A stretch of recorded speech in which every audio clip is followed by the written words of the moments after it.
merong malaking pagbabago.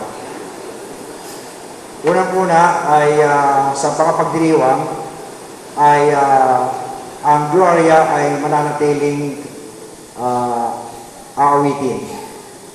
Also, yung sa tinatawag nating responsorial psalm, ito ay isang moment na binibigay sa atin bilang tulong upang magkaroon tayo ng ilang sandali na namnamin yung salitang ipinahayag.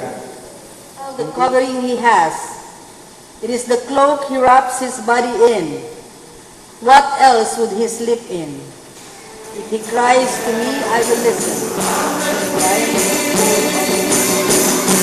I was fighting.